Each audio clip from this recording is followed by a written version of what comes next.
Don't mind me. I'm in the process of curling my hair, but I didn't want to miss this. I didn't watch any of this trial, but I do want to see what the sentencing ends up being. Tracey had left a very, very young baby in the car, and it was hot out, and she passed away. I think she might be, yes, she is the grandma, and the baby was 7 months, and she was adorable. I saw a picture of her. So I'm going to go ahead and get it started. We're not going to be on here all day. I'll get off of here in a little bit and try to deal with my hair. And then I'll be back to watch the retrial that we had started the other day. But then I have been on all these other trials and then no power. So we're going to get caught up somewhat today.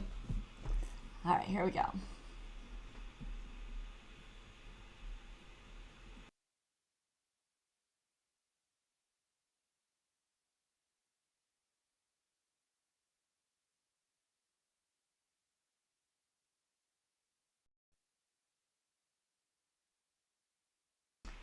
I'm going to skip ahead. I did see in Long Crime that their feed isn't very good. So there might be glitches. It's not from me this time, it's them. Oh yeah, you can see it right now.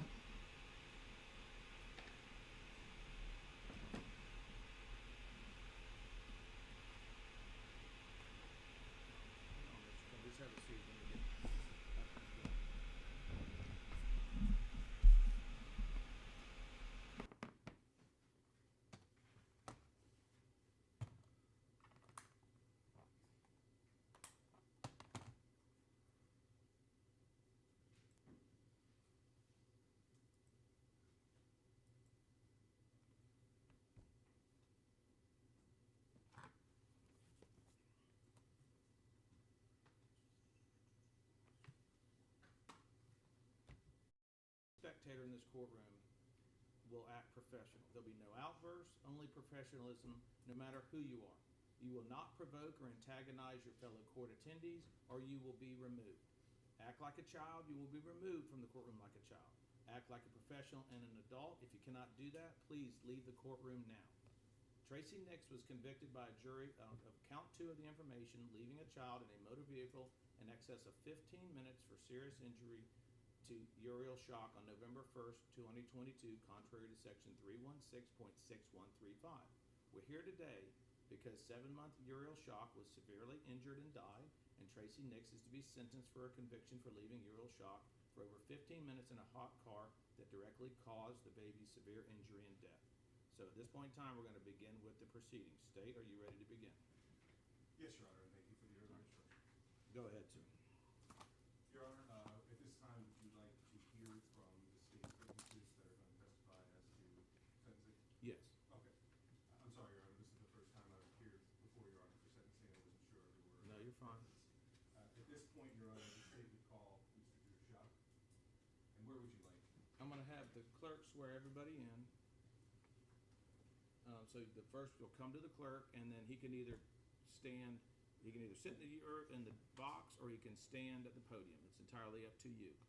Wherever you want to stand or sit. And if you're going to stand, we're going to have you stand right there, okay? But you got to swear in first. Please raise your right hand. Do you solemnly swear or affirm to tell the truth, the whole truth, and nothing but the truth, so help you God? I do. Thank you. And Your Honor, I'll only be putting Mr. Shock's name on the record. We'd just like to make a statement to the court. That's fine, thank you. Sir, could you please state your name for the record? Yes, sir. My name is Drew Shock, And spell your last name. SCHOCK. And sir, how did you know your Honor? She was my daughter. Okay. Is there a statement that you'd like to make to the judge concerning? Yes, sir, I do. And I don't know how easy this is going to be.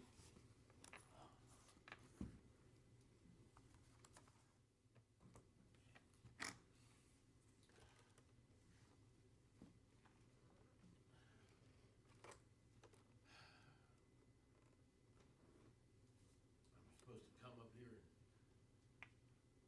explain to you about my child. We've been doing this for the past 2 years. It's been tough on my wife and myself and our son, and now we have another daughter. And,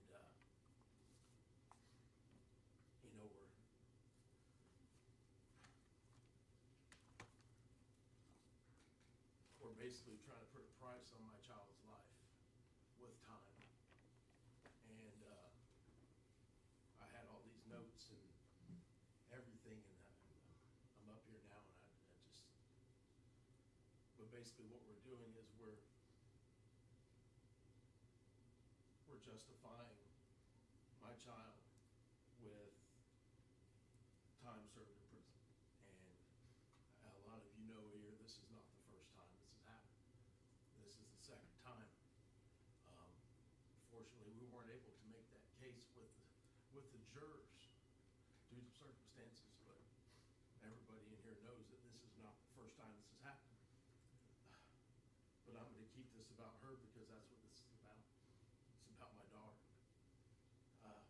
She was born on March 5th, and she was a blessing to my wife and to myself and my son. 2 months before that, we had lost our son, and it was devastating. My wife was 6 months pregnant with our daughter during that time, and it was really hard for us because she was trying to take care of our daughter, who was 6 months pregnant, and trying to grieve for our son. And when our daughter was born, she was born into grief. But she was a blessing. She kept us because we were looking forward to her. Despite everything that was happening, we were looking forward to her taking away a lot of that pain. And she did.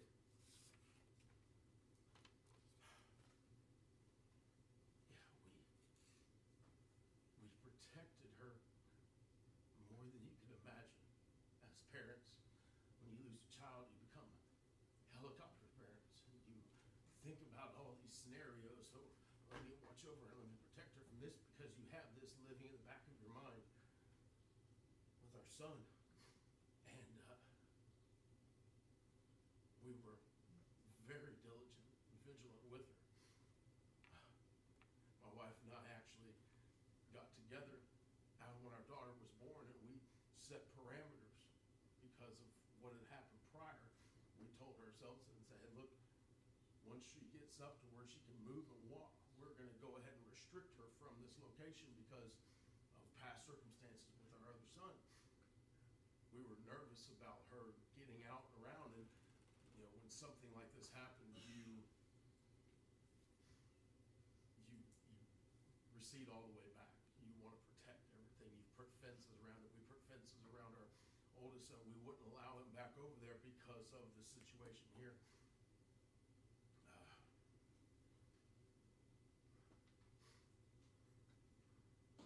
But it doesn't matter, no matter how hard you try. There's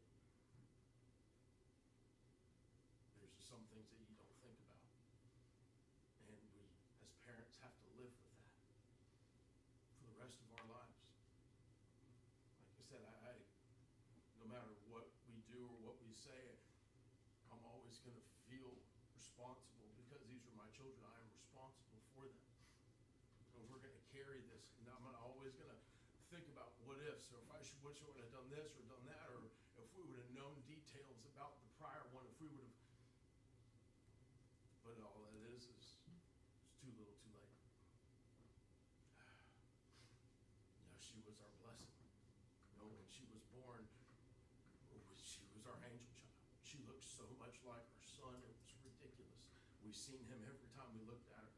She looked at us, and it would just cut right through us, and we took that like it was God saying, here you go, here's your shot. You know what I mean? I know this happened, but I'm going to make this daughter look just like him, and you guys are going to have this. And it was taken from us.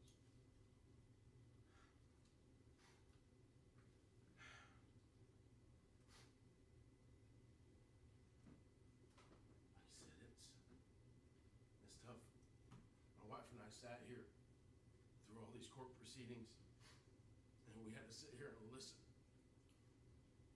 to people speak as if they knew what was going on, as if they knew what was happening, and none of these people had a clue. Now, once they asked us, hey, Drew, what happened? Hey, what really happened? That's what I would have loved to have told them. How everything happened, how everything went down. Because it was not how it was portrayed in the courtrooms. And I was planning on coming here and explaining all that. But in the end, like I said, the result's the same. I'm standing up here in front of you guys, defending my children from a woman who took them away from us. To me, that's insane. It's insane. She's done this twice.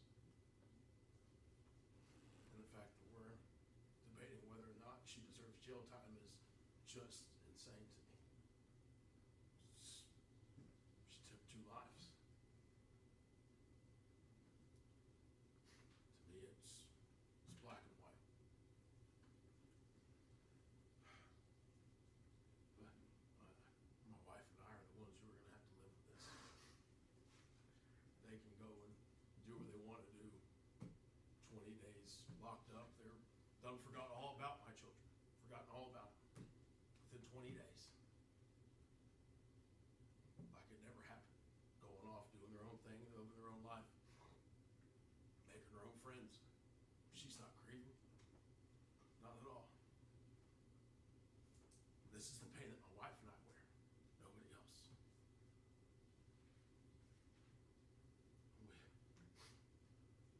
We're here for justice. That's what we're here for. For the memory of my kids. I just ask the judge, don't let this be in vain. Because I got a son who still asks about his sister, who still asks about his brother. And as parents, we still haven't told them. But now my son's asking me what happened. And as a parent, that's the hardest thing. Because he's wondering, Dad, why'd you let it happen?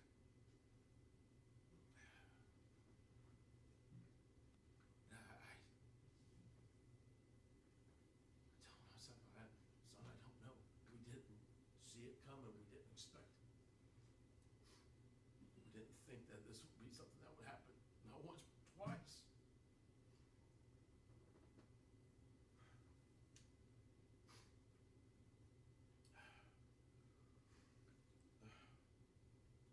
I remember when our daughter was born in the hospital. All the pain that my wife and I were going through, it just faded. When we looked into our daughter's eyes, it just melted. And I can tell you this, as a father, I love my sons. They are our future, and they are my future generations, but I remember looking into my daughter's eyes as a father. This is so much different. The love a father has for his daughter, I can't explain it.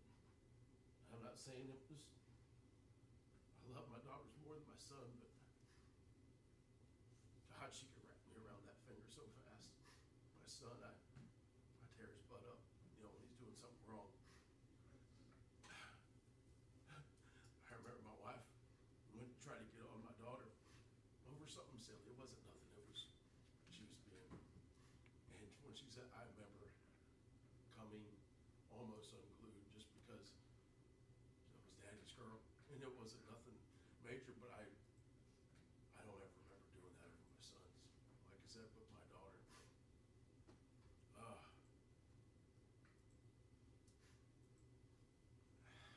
To have that taken away.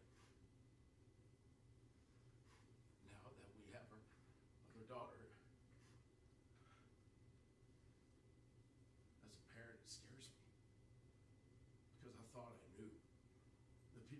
sending my child with. I thought I knew them.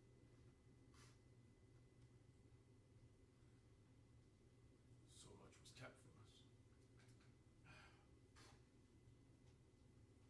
If we had been made aware, we would have made other arrangements.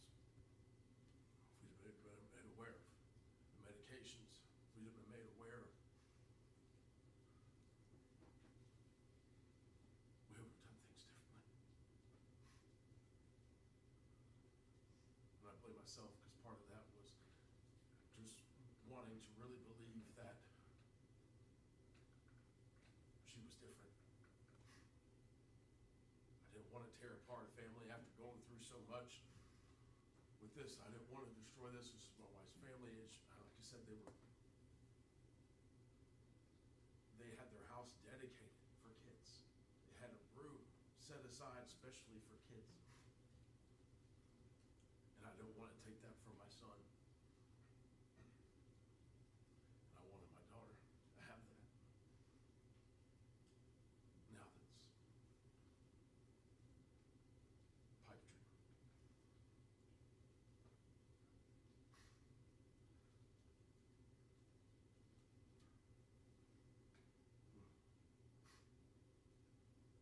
She was a blessing. I planned on going through and that day, but I can't. I can't still be up here and talk. We've had to relive that moment every single day. Every time it's in the paper, we had to relive it. Every time it's just so for me to sit up here and talk about that day. I'm not. Everybody was familiar with what happened.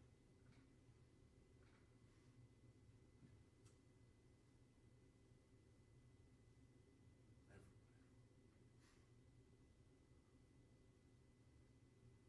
I just want you to know that as parents,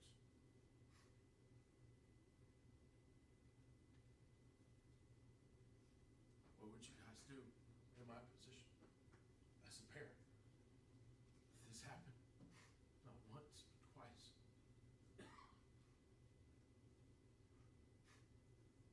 All we can do as parents is try to see it through.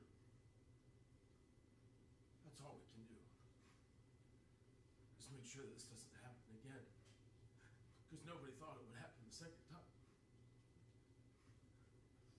But I'll be damned if I'm going to stand by and let this pass me by and let this continue to happen. Like you said, we're fighting for our kids' names. We're fighting for their memory. And for somebody to just walk away, to think they just deserve to just walk away after what they've done to my family, to my son. It's insane. Like I said, I can't fathom it.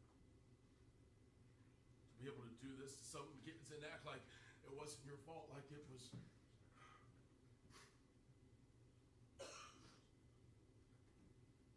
Blaming somebody else. Not once have we got an apology. Not once have they said, Drew, I'm sorry. I'm sorry for what we did to your family. I'm sorry. Not once. Doesn't from any of this.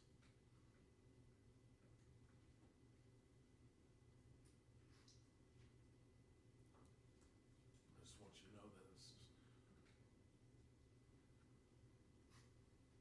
I'm going to continue to carry their memory the best the way I know how. I'm going to continue to raise my sons and raise my daughters to do what's right, to be God-fearing children.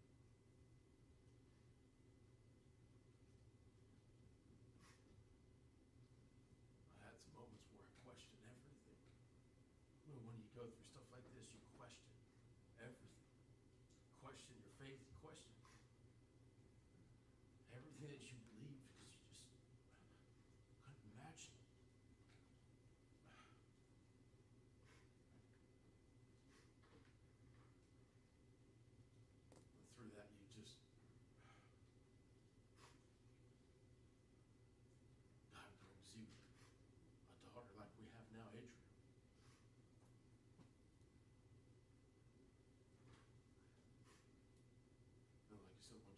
born. She looks just like my son and my daughter. It's the craziest mixture. But I see both of our kids in her now. And it's hard for me to still question everything because in the strange way God has a sense of humor. He gave me what I lost and put it in this little girl who has me wrapped around her finger. And right now she's about the age that we lost Uriel. And I see her and I see my daughter in her. I think about that accident. I think about how you can do that. We live in Florida. It's hot all the time. I know everybody knows it. You leave your car parked in the parking lot for an hour. You go to get in it. You imagine how fucking hot it is in that car. You get in, you go to the grocery store, 30 minutes. You get out and it's blistered inside that car. Every time I do that, I think about what my daughter went through for hours by herself, screaming.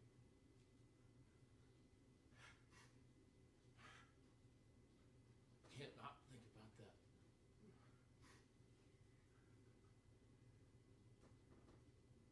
For what? For what? In a hurry? But I'm reminded by that every single day. Because every single day is that temperature. And every single day I get into my truck and I feel that and I think of my daughter and my heart breaks. Because I can't imagine. But I have to because she did.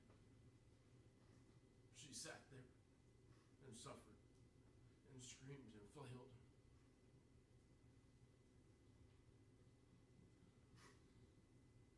We had already gotten to the scene. Everything was packed up. We went to the hospital.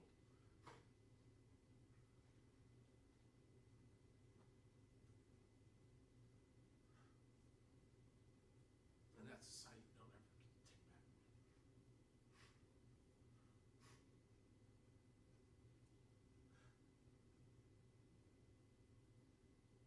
back. Something you don't ever unsee. The love of your life laying there 11 months before, 11 months after, going through the same thing. It's deja vu.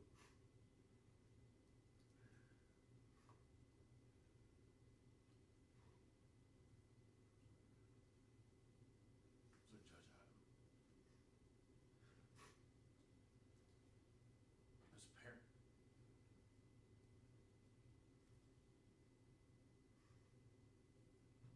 like you said, we weren't able to get all the facts out to the jury like we should have. Because nobody in their right mind would let this happen twice. Twice. So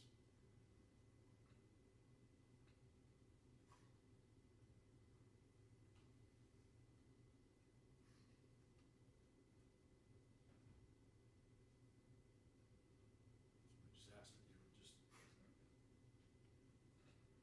this when you sentence. I can tell you how to do your job. You do it better than I do. All I can tell you is that this is something that we will have to suffer with for the rest of our lives. My son no longer has a brother or a sister. Take it away.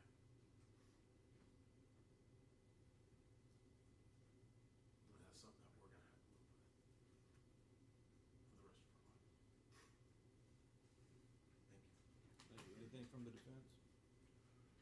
No, Thank you, Mr. Schock. Next witness, stay. May I just have one moment?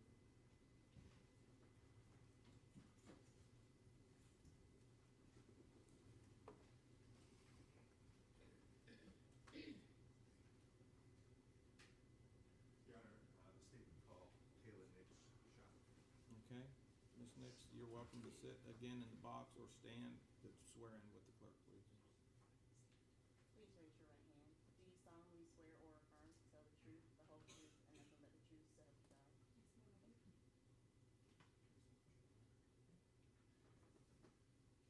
Ma'am, could you please state your name for the record? Kayla Nix Shock. Okay, please spell your first name. Kailanix, and I am not legally Shock, but Schock. And I think we all know, but how did you know you were there? That's my daughter. Would you like to make a statement to the court regarding sentencing? I would. How would you? Thank you. You can. Take your time. I sat aside all day for this hearing. Thank you. Good morning, Your Honor. I had a beautiful daughter, and her name was Uriel Jane Shock, and I named her from an angel from the Old Testament of the Holy Bible. She was nothing shy of an angel. She was my rainbow baby. You know, as much as I want to start with her, I have to start on the day that my son, Ezra Shock, died. And I have to start there because I received a phone call from my husband screaming about my son, and I was unaware of what was happening. And I got into a vehicle and I flew as fast as one can fly to 1478 Kazan Road in Wauchula, where I called my home for a large majority of my life. And on my way there, I was very careless in driving. I could see a helicopter coming to their address, and I looked at the helicopter, and I didn't look in front of me. And I had a front-on collision with a very innocent woman, and I damaged that woman. And I want to publicly say that I am deeply sorry to that family, because I caused them harm in that moment, and I would like to take a moment to acknowledge that and take ownership of that. But that woman isn't the only woman that I damaged that day. I was 6.5 months pregnant with my daughter Uriel. And in that car accident, I had a placental rupture. I totaled my car. I bailed out of the passenger window with all the airbags expelled on me, climbed through the glass, barefoot, took off running down the street to 1478 Kazan Road. And I was so stricken by grief with Ezra that I already had put her in danger due to one circumstance. And as I laid there in Tampa General with my son, I demanded an OB team come down to the NICU to sit with me, because I could not leave my son, but I could not harm my daughter anymore. And I sat there for what felt like weeks, but I'm aware that it was less than 24 hours.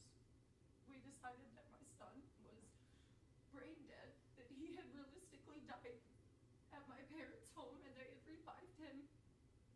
And so I lay there with my husband in my bed, in his bed, 6.5 months pregnant with Ezra's sister, while we took him off of life support and held him next to Uriel while he died. That was the closest they ever were together on this earth. Was her in my stomach, harmed by me. While he died.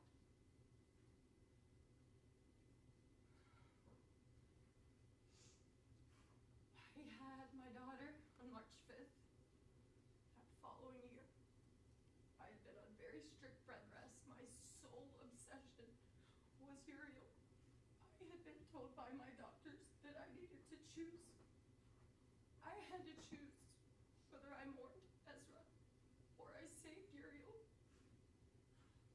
And so I put Ezra in any version of a box that I could find inside my heart.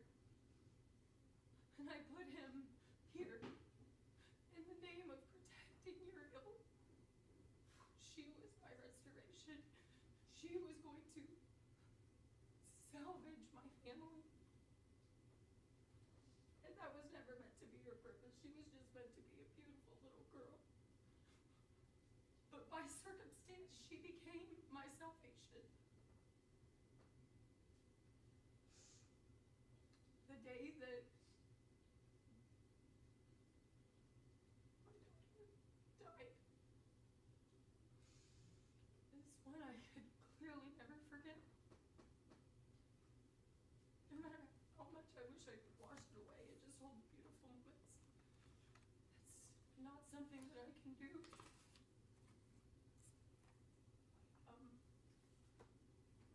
Had a family friend at my door to tell me again that my child was dead, and I screamed at him, "Why are you telling me about this? Why are you here?" And he said, "No, Kayla, it's your daughter. This man I've known my entire life was there to say to me again that I was going to bury a child and invite my mom into my daughter's life." I was afraid. I was terrified. But I wanted restoration with you. I wanted that. I wanted our family. I wanted to save something, Mom. I did. I wanted to save something. And you went. And I don't sit and believe that this was an intentional act. I wore this today. You and my dad gave me because I'm still your daughter. I'm still your daughter. And nothing is changing any of this. I still love you. I hate this. I hate that I have to choose.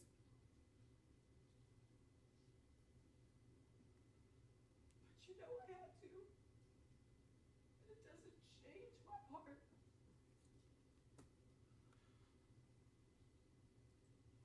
She was gone.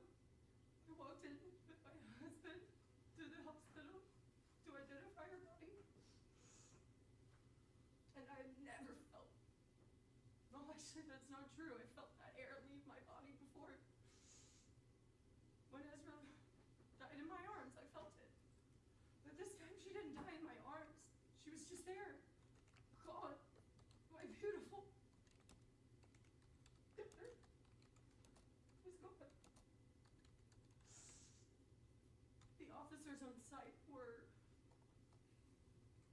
concerned for my physical safety in that moment.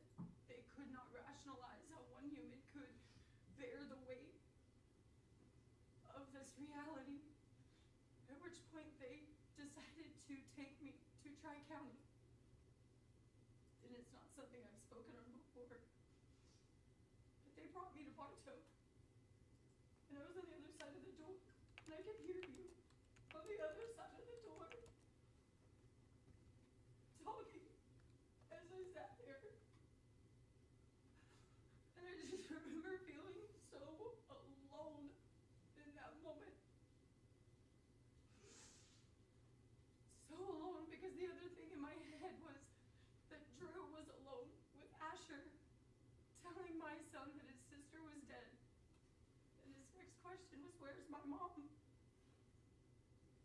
And I don't even know what he said. I don't know what he said.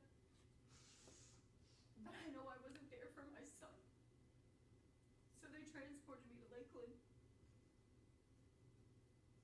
They didn't have room for me there. I sat in a chair in the lobby next to the nurse's station while they made fun of me for giving another opportunity to the person who had already taken so much. And the entire night I didn't talked about me. And all I wanted to do was talk about my daughter, and I couldn't say a word to anyone. I was completely and utterly alone.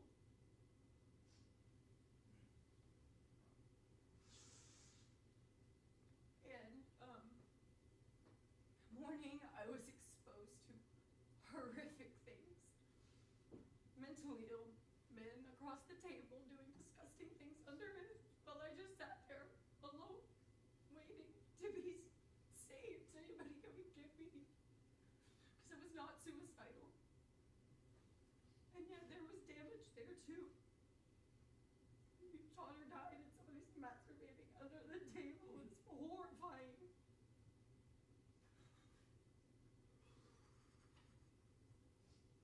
And then this court proceeding began. And all I ever wanted was for it to stop. I just wanted this to stop. I wanted this to end. But I had to seek justice for my daughter and my son because I had already been forced to choose.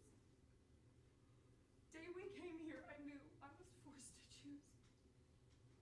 And I am not a mom that is going to sit down and care about my feelings as someone's child more than my God-given role as their mom. All of these decisions are things that I find suffocating. I have felt nothing shy of cornered for 2.5 years, with the only move to make is to stand up and say my children's names, say Ezra, say Uriel, say they deserve better than this, because they did. Beautiful children, children we prayed for, longed for, and cherished. But I wanted to salvage my family, and I thought that that was something that could be done, because I still love each of them so dearly. It makes this so gutting. It just eviscerates me to stand here. But this court process has been skin thickening. As we've gone through, I have had to find my strength and find my voice and find a way to survive this. Survive what my children went through. My son is now 6, his name is Asher. And he asks for Ezra, he asks for Yuri, and not long ago he sat down and he just said, I didn't realize they were really dead. I didn't know that they were really dead, that they're in the ground and they're dead. And a handful of days later, he came home after going to a ball practice. He had seen a newspaper. And he spelled out words on the newspaper, and it was a very recent one. And I certainly did not define those words for him, but he asked me why his gram was on the cover of the newspaper. And that was the first time he did not have a way out. Because I have never told Asher. I've never told him. Because I don't want to. I don't want to. He loves you. He loves you. He loves you, Dad. He loves you guys so much, and y'all's presence are missing from his life in a way that I didn't get a vote in. And it's caused more than just my dead children, which is so heavy. It has caused my relationships with my family, my parents, my extended family. I have never felt so alone. Ever. But it isn't about my feeling. It is about what I know. And what I know is that my son drowned on a very cold day in their pond, and he drowned alone. And I know that my daughter died on a scorching hot afternoon alone. And I had to step out of the courtroom during the trial while they described those details, because I don't feel mentally capable of hearing those more than the times I had already heard. But that absence absence in that room in that moment did not lessen our presence there. We have a son and a daughter that we have to go back home to. And so yet again, we stopped and we judged and choose our living children. And my daughter Adriel, 17 days away from outliving her sister. So I sit and I hold my daughter and I wish that she knew her family. And I look at her and I just see the beauty. And I'm humbled by God's mercies. That He's renewed and the blessing He's given us to move forward. But it's impossible to not see my son, to not see my daughter. And as it relates to the sentencing, I've said this before, and I hate it so much, but as her daughter, I don't want any of this. And as their mother,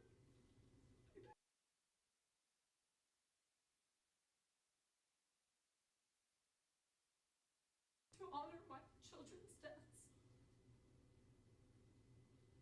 It doesn't lessen mom, it doesn't lessen my love for my father, it doesn't lessen any of it. But as I've had to explain to my son, there are times where things happen and they're not on purpose and no one meant harm in those moments. But there are real consequences. And this is a moment that I struggle to say that. Because I just want some version of a family that I've lost. Family my children have lost. It's not coming back.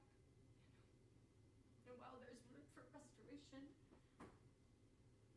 I do put forth the request that you honor my children's deaths when you consider the sentencing. And I love you. That has not changed. And I appreciate you look at me. Thank you.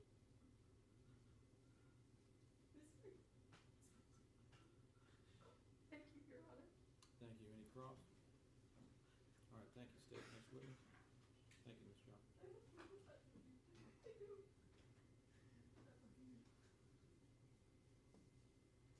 there's no further witnesses, Your Honor, and we would just have a recommendation at the board. Okay. Defense, do you want to do your witnesses first, or have the state do their recommendation now, and then you present your witnesses? I'd ask that the state do the recommendation. All right, state's recommendation, please. Yes, Your Honor. I don't know what process the court goes through with determining an appropriate sentence, but I can imagine it's a lot like the state when they make a recommendation. I think Your Honor and the attorneys in this courtroom are in a unique position in which we're in a system and we see a lot of things. And we realize that everyone knows there's degrees of crimes, first, second, third degree felony, but we also learn in this system that there's degrees within those individual crimes. And when I look at this case, I think you have to look at the severity of what she was convicted of as far as on the spectrum for that individual crime, where does that fall? And Your Honor, I think you can only reach one conclusion. It falls on the most severe end. She was found guilty of leaving a job unattended in a car for more than 15 minutes, and it results in a great bodily harm. The great bodily harm in this case was a painful and torturous death. That's a fact. And in my next step, as far as making a recommendation to the court, to look at who was the victim in this case. And in this case, it was a 7-month-old.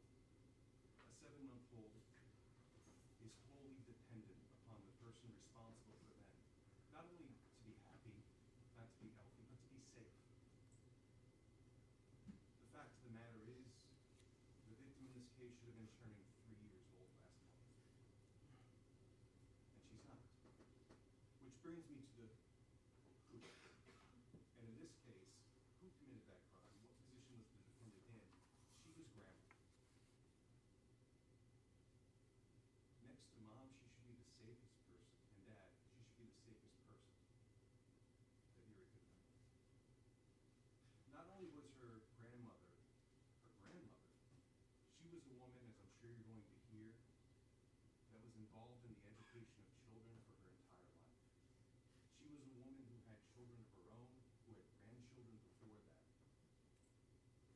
most importantly, and I believe both Drew and Kayla touched on it, she is in the unique position, more so than anyone in this courtroom, to know what happens when you let your guard down, when you're responsible for someone who is wholly dependent on you to live. That's the process the state goes through when we're making our recommendation. And I hope the court goes through the same type of process, because I think when the court goes through all that, I'm not going to go through the facts, Your Honor said that, but when the court goes through all that, we're dealing with a third-degree felony that's punishable up to 5 years in Florida State Prison. 5 years is wholly inadequate for the damage that was done in this case. But I think when you look at everything, when you go through that process, when you look at who she was, who Yuri was, and what happened to her, while 5 years in prison is wholly inadequate, it is the only thing that's appropriate. As Mr. Schock said himself, when the court goes through that analysis, it becomes black and white. And I think the only thing that is appropriate for this court to do in this case is to sentence the defendant to 5 years in Florida State Prison. All right. I have your score sheet at 44 points. Defense, before you begin with your witnesses, do you have any additions, corrections, or deletions to the score sheet? No, Your Honor. Okay. State, I understand the score for severe injury is 40 points as opposed to death. And I think you're doing that based on the Brown v. State case 24 Southern 3rd 562, which cites to 3.704D9 that says victim injury must not be scored for an offense for which the offender has not been convicted. Since the manslaughter charge was acquitted, you're not scoring that. Is that correct? Your Honor, I think you went ahead and pulled exactly what I looked at before I submitted the case law. Additionally, Your Honor, because the legislature didn't put death or serious bodily harm, I think the verdict on the first part kind of determined what was appropriate. Correct. Instead of a 124-point sentencing score sheet, it's a 44-point sentencing score sheet. Yes, Your Honor. Okay. All right. Defense, you agree with that? Yes, Your Honor. Thank you. Defense, please go with your, whichever one you start with. Ken? Tracey Nix. Okay. Mr. Nix, come on up. Again, any defense witnesses can either go from the podium or the chair. It's entirely up to y'all. Just take a seat wherever or stand. Please raise your right hand. Do you solemnly swear or affirm to tell the truth, the whole truth, and nothing but the truth, so help you God? I do. Thank you. Okay. He prefers to stand here, Judge, so That's fine. Entirely up to y'all. state your name for us only, please. None, nay, Nix. Okay. You're Tracey Nix's husband, obviously. Yes, sir. And you heard the testimony of your daughter and your son-in-law. Yes. Okay. After Uriel was born, how often did you keep her? Depending on the week, depending on what Kayla and Drew needed, we were keeping her anywhere from 2 to 5 days a week. Okay. All right. And you've heard them talk about the first child. You were there. We've gone over that. We've had a ruling on that. And I know you testified that Tracey and the baby were asleep and you slipped out and went shopping while they were asleep. Regarding the boy. Yes. Okay. Did you, or do you knowledge, Tracey, try to keep any of those details from you? No, we did not.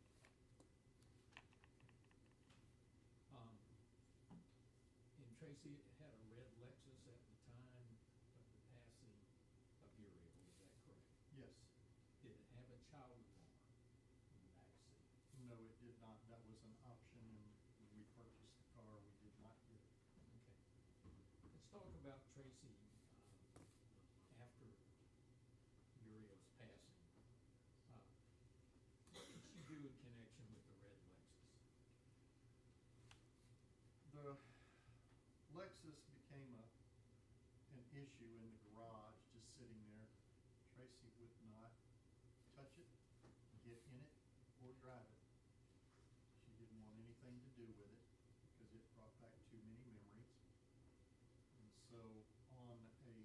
scheduled service date at the dealership. I drove the car there, get tires rotated and oil changed, and have them do their inspection on the car. As I was there talking to different salesmen, one of them struck up a conversation with me, noticed that the car we had was low mileage, and being a car salesman, offered me a really good deal to swap cars.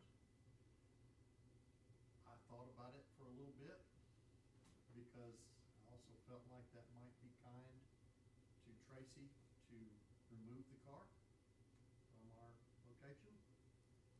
So my only question to her was, is the color okay? She did not have a choice in it. That's why the car is also solely in my name now.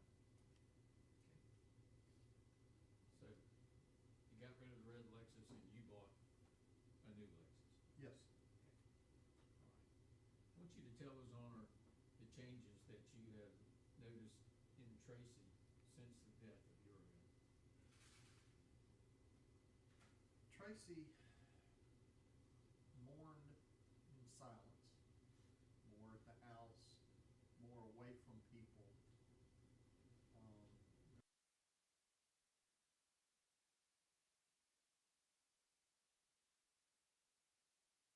Wasn't any hope of really other than to erase what's there. That's them having audio issues. After that, there was no hope for us to really go anywhere in town to eat. She wouldn't go outside hardly at all. She used to love to do yard work. She'd spend hours online, and sometimes she would take a bath for days. Just, the days seemed to run together. Her eating habits changed over to Oreos and ice cream. She didn't care what she ate.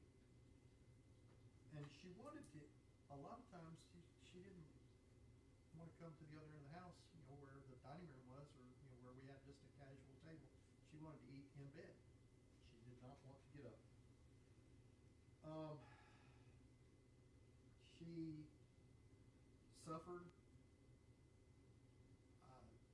I hope this wasn't intentional, but social media and the news media were brutal, and a lot of the information that was posted was totally incorrect. They didn't have the full story, or they only had enough to make it sensational. Her sleeping habits were all over the road, but she got to where she stayed awake till 1 or 2 o'clock in the morning watching TV or surfing the internet, and then as soon as she woke up at 7 or 8 in the morning, TV had to be on again. There were also there was one vivid part that I really noticed, and it affected me also. We had no holiday celebrations in our home for 3 years. No Christmas decorations, no any other decorations. The only celebration we had was before Yuri passed. We would have family dinners at our house that Drew, Kayla, and children were invited to and brought to, and we tried to celebrate as family. But of course, we haven't done that since. Okay. You had some pigs at your house. Yes, we did, in enclosed pens. Our other 2 grandsons had 4-H and now FFA pigs that we allowed them to have at our house, because of course we were further out in the country, and they were able to come and work with them, clean up after them, feed them, water them, and on occasion the boys would want to go fishing in the pond or want to do stuff. Tracey never ever came out. Tracey never spoke to to them, ever. During that time, whenever those boys were there, they were outside with me and me only. What about, after Uriel's passing, what did she do regarding her hobbies? Two of her hobbies were very important to her, only because she was passionate when she did something. One of the hobbies was wanting to learn to play the piano. As soon as Uriel passed, she hasn't touched the piano again. I continue to wonder if I need to get rid of it, move it out, try to be kind and remove that from her view if she ever got to come home. The other is she loved to do oil paintings and drawings. And she used to be very proficient in those and could do them, do an individual unit fairly quickly.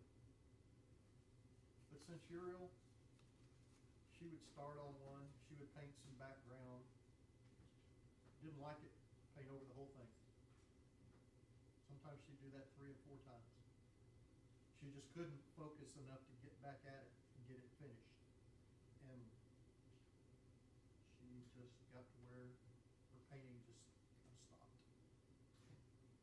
Tracey was taking medication during this time. Yes. She had been taking medication for many years. Yes, sir. Okay. Did you have any knowledge as to whether these medications were affecting her? At the time, no. Looking back now, after I've been reminded of it, after I've had it explained to me, and after I've read about it, I look back now and say, yes, there were changes. I won't get specifically with you. Yeah. Since your passing, has Tracey been to counseling? Yes. Can you tell She me more has, about that? one, I believe it's psychoanalysis. We would drive to Punta Gorda once a week. And once a month, she would go to, I believe it was a psychiatrist. Again, I'm not sure of the actual name of their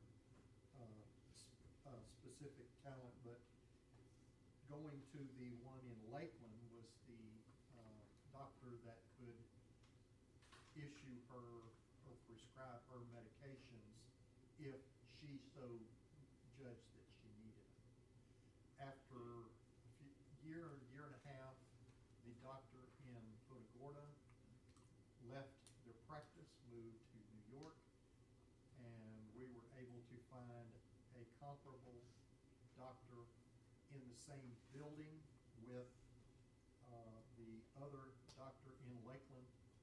So we consistently, once a week, would go up there.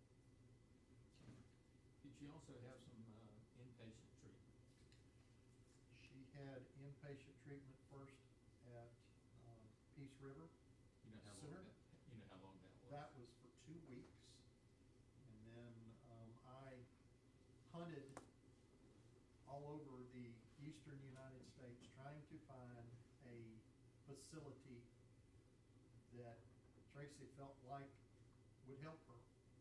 She had specific criteria of what she felt like she needed help with.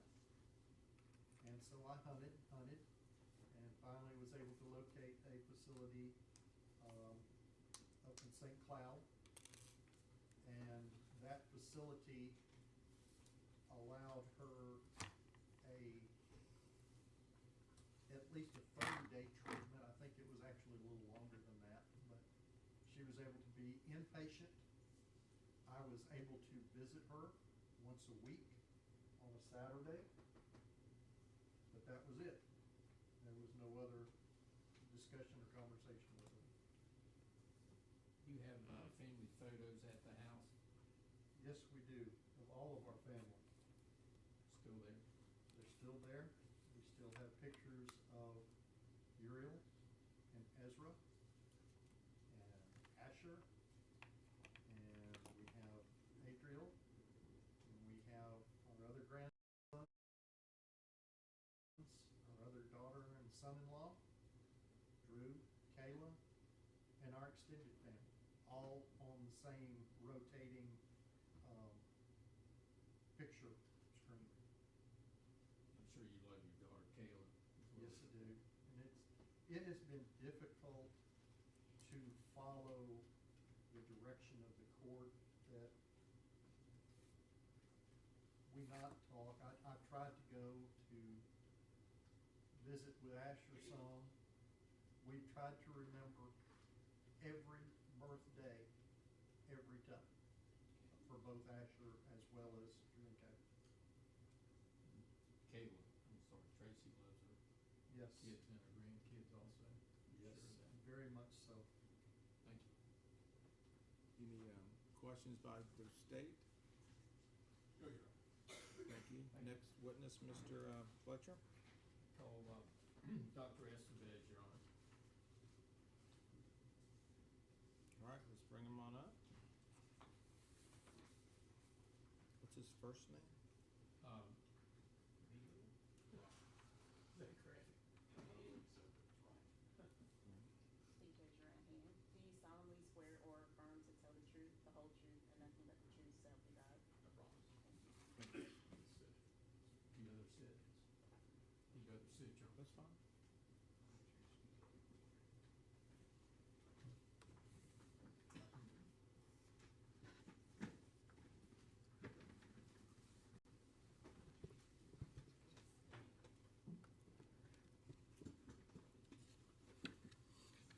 Please, Your Honor. Yes, please, go ahead. State your name for the court, please. Ryan Estevez. And sir, how are you employed? I am self-employed as a forensic geriatric psychiatrist. Okay. And can you tell briefly, if you can, your education, training, and experience in that regard? Sure. I have degrees from Harvard, Stanford, Tufts, UCLA, University of Florida, and University of Texas, and another one from Stanford. The degrees are as followed. It's a 4 years degree, bachelor's degree in psychology, a 2 years master's in public health, a 2-year degree in social psychology with an emphasis in criminal justice and delinquency, a 4-year medical degree, a 5-year PhD in experimental health psychology with an emphasis in neuropsychopharmacology, a year degree in medicine and neurology, 4-year residency in general psychiatry, and 3 separate 1-year fellowships in geriatric psychiatry and neurobehavior and forensic psychiatry. Okay. Are you board certified in any areas of medicine? Yes. Yeah, it's their mics. I have everything as loud as it can go, and you still have to like lean in and try to hear it. It's extremely quiet. Psychiatry, addiction medicine, and psychosomatic medicine. Okay. And have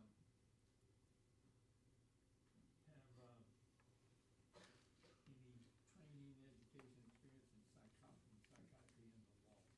Yes, so social psychology, if you concentrate on the law, that has to do with how groups act in general and what motivates groups to act. And so I have a master's in social psychology, but I also have a forensic psychiatry training, and that is psychiatry as it relates to the law. So what motivates people's behaviors, and in that case, not just in general, but as they apply to criminality, and how that interacts with the law, how the two systems interact. Okay. And have you testified in that capacity in court? Yes. And any idea how many times in Florida? I don't keep track of how many times I've testified. It's in the tens, 100 times perhaps. Okay. And you testify in other states also? Not anymore, but I have testified in California and in Texas. You also have a degree in psychopharmacology. Yes, that's part of my doctoral degree. Okay. You're published. I am, yes. Okay. And you were obviously a witness in this case. That's correct. I think I'm a few minutes behind, so I'm going to jump ahead since it's impossible to hear this witness on the stand. I don't understand why they don't have a mic. Ooh. Sure. So I did what I do in any case that has to look at, and that's get information. So, you know, this doesn't add up. Something just doesn't add up. So, you know, I was thinking, after speaking with some of her colleagues, particularly a boss of hers, who had hired Tracey after she had retired from the school system. And, you know, Tracey had dedicated her life to children. Me too. But usually the courtrooms that have issues are like the older ones. So maybe this one's older and they haven't been using mics and they need to. Organized person. And so this makes sense that one of her, I don't know if I want to say friends, but a colleague that was on friendly terms, hired her to be she was opening a school, and she hired her to be a teacher.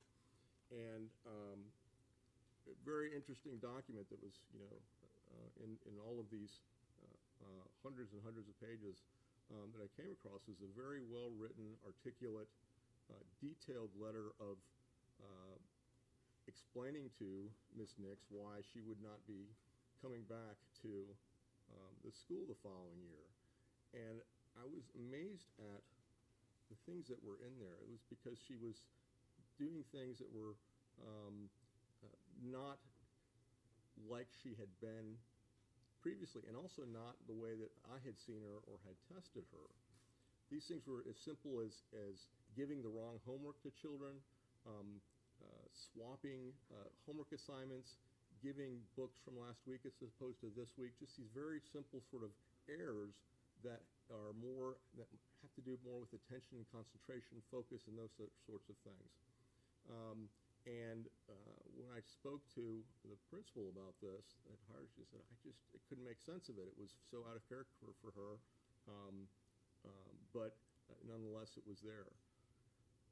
And so this did not reconcile with the testing I had done with her and the testing that I had then gotten, further testing with a neuropsychologist that said that she wasn't having difficulties with her attention, concentration, and focus. I think I kind of solved it when I got to her list of medications from the pharmacy that you get, you know, that can give you, if you order a historical record of the medications that she's been on for the time that she's gone to that pharmacy, and went back about 15 years, I guess. And at some point in the early to mid-teens of this, you know, century, she was prescribed 3 different medications of note. She has something called fibromyalgia, and that's a chronic sort of vague, I would say, disease that affects your joints and your muscles, but in different places. You can't always pinpoint, but it can be very fatigue-causing. Sometimes it can hurt really bad, other times not as much, but it's a chronic sort of thing. So she was prescribed a muscle relaxant for that, a muscle relaxant called cyclobenzaprine. And there's 2 things that are notable for that. Number one, we know that that medication does not work for fibromyalgia. So that's one thing. Another thing is that we know that that medication is sedating, but it also has a property in it called anticholinergic property. That just is a fancy way of saying it has a specific side effect that targets the brain and can affect your attention, focus, and concentration. Okay? So she was taking this medication, which I thought was interesting, and she was taking it for years. She was also taking some Ambien, that's a Zolpidem. It's called a Z-Med. That's a medication that we also know, it's actually got a package insert warning that it can cause issues with clarity the following day after taking it.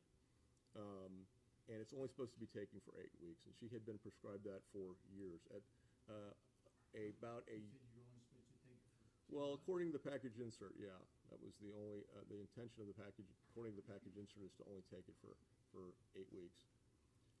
So a short-term fix for insomnia. Now she has something called sleep apnea. So it's another reason why you wouldn't give that type of medicine to somebody with sleep apnea. You do other things, behavioral interventions. She takes what's called a CPAP machine to help her sleep. But there are other things that you should do if you're having difficulties with sleep. So that's another one. And then she was given another medication called lorazepam. That's a benzodiazepine, which is also supposed to be only taken for a few months because it's got properties that are addictive, but it also can cause sedation, lethargy, and difficulties with attention and concentration. So it becomes more meaningful. These medications have exacerbated side effects as you get older. So as you get older, this happens to everybody, your metabolism changes because your body changes. You have a higher percentage of fat and water to muscle. Your liver is not as efficient.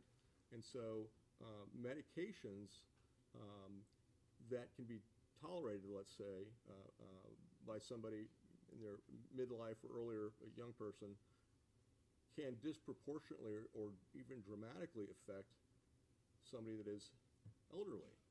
So this is a phenomenon that's been very well known, very well described, so much so that the guy, a doctor with the last name Beers, like the drink, came up with a list of medications, this is back in 1991, whose risks, or whose benefits are not as much as the risks of these medications. That was the original intent. What is causing some of these issues with these elderly people that are taking these medications? They're having falls, they're having dementia type of behaviors, they can't concentrate, this sort of thing. Well, let's look at the medications that they're taking. So that was in 1991. Since then, they've had 7 different iterations of that. The last one they published was in 2023. It's a very complete set of medications that are potentially inappropriate for geriatric population. So these are medications that, this isn't controversial. This isn't like that some people say, well, no, those are fine. It doesn't mean that you can't prescribe it, but you better have a really good reason. There must be some esoteric or anomalous reason why you're giving it. These recommendations in the 2023 iteration were based on the review of over 7,500 studies in these medications. It's a massive review, a massive project. It's done now by the American Geriatric Society.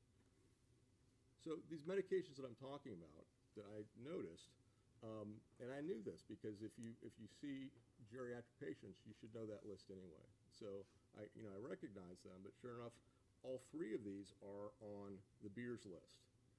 Medications that you should not be prescribing for elderly patients. These medications, each one individually, can cause negative effects on elderly people. It can cause, in the body, but in most importantly in the brain.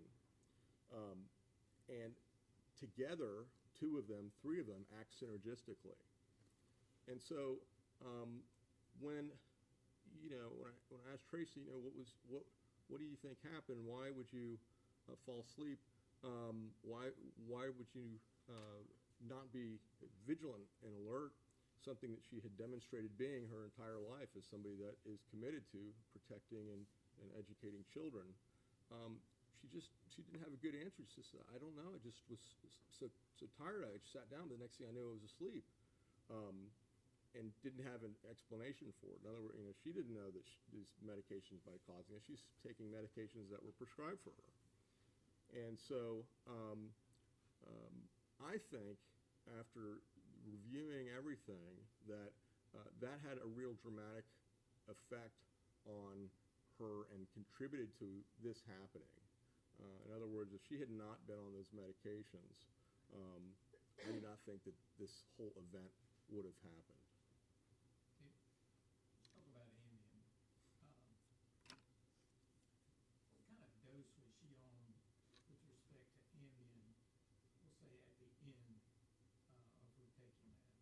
Well, she was on actually double the maximum recommended dose. She was having difficulty sleeping. She was still having difficulty sleeping. The dose was doubled. I think this was less than a year that from the event in question. So she had been taking double the dose for a long time. And at some point before she ceased taking the Ambien, and do you know when she stopped taking the Ambien? Yes, I do actually. When she was admitted to the psychiatric facility after the incident that happened, the psychiatrist, reviewed her medications, and the first day took her off it. Said, "Shouldn't be on these medications. You're off them." Okay. And in addition to the other things with respect to the Ambien, she was taking double the dose that a female should be taking. Well, I would argue it was even higher because the actual dose that's recommended for geriatric patients is lower than the normal adult dose. But when I was speaking previously, it was just the normal adult dose, and she was taking double that.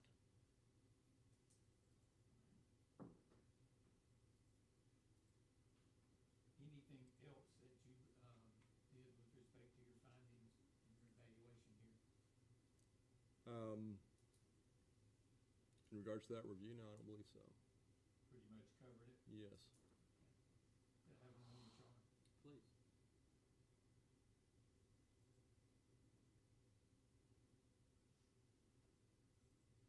Would she be aware of these things?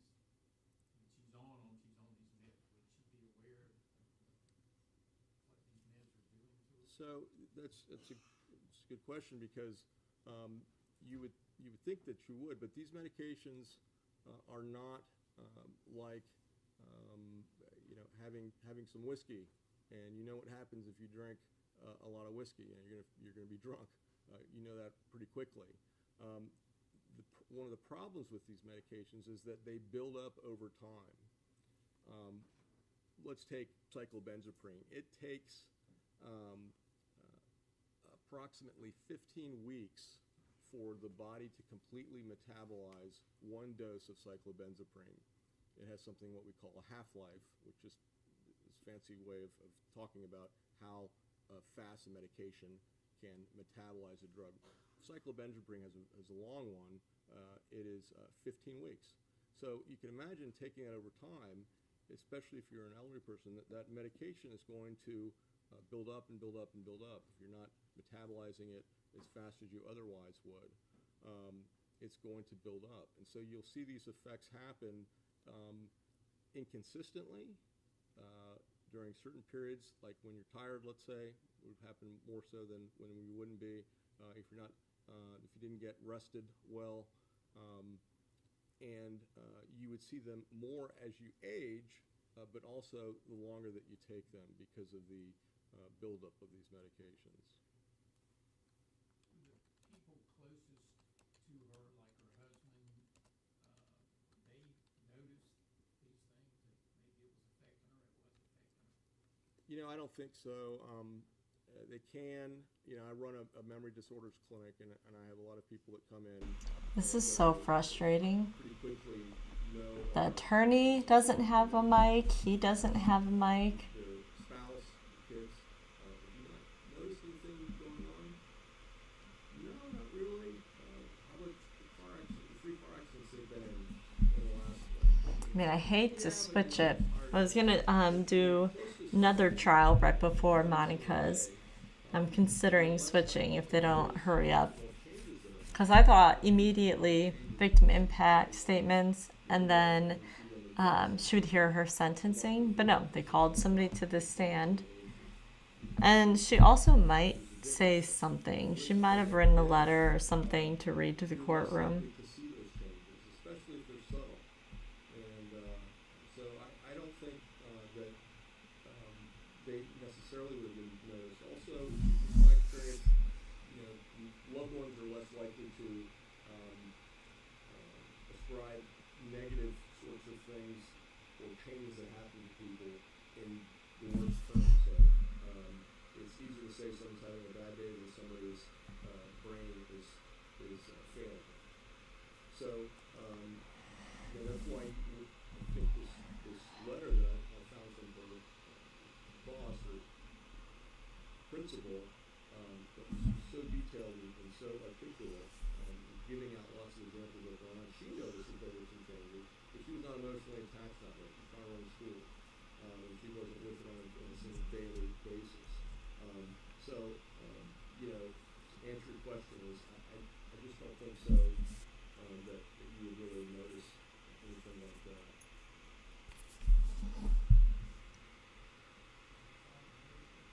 Anosognosia.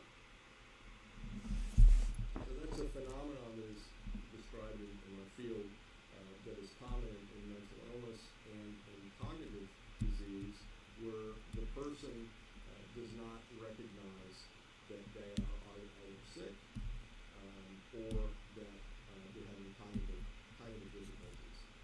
And most people have experienced a friend or neighbor or loved one who's had dementia who has no idea that they already asked them how they're doing. I'm doing great, no problem. How's your memory? No, yeah, it's just great. And then they proceed to ask you, how you're doing, how your kids are for the next 3 times in the conversation.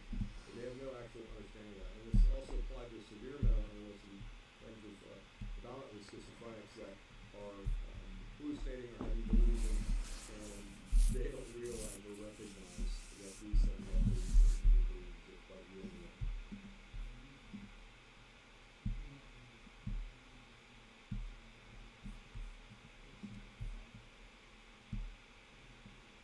That's correct. So that accounted for that discrepancy, because when I was reading these things that happened and the description of her versus my observations of her and the neuropsychological and neuropsychiatric testing that she had done that didn't reconcile with that, so it's got to make sense of the data. It doesn't make sense. She had been off the medication when I saw her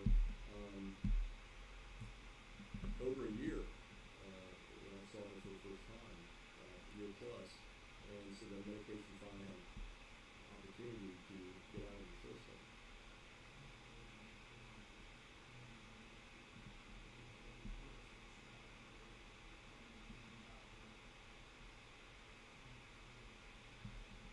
Correct. So it was with the system. All right, I'm going to pause it here.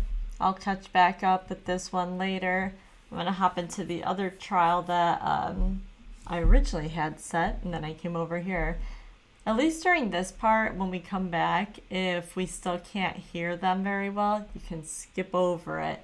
And then at least the judge at some point will go to sentencing, and I'm sure you'll be able to hear his voice. So, all right, thank you for watching. If you are going to the other trial with me, I'll have it back up in just a couple minutes.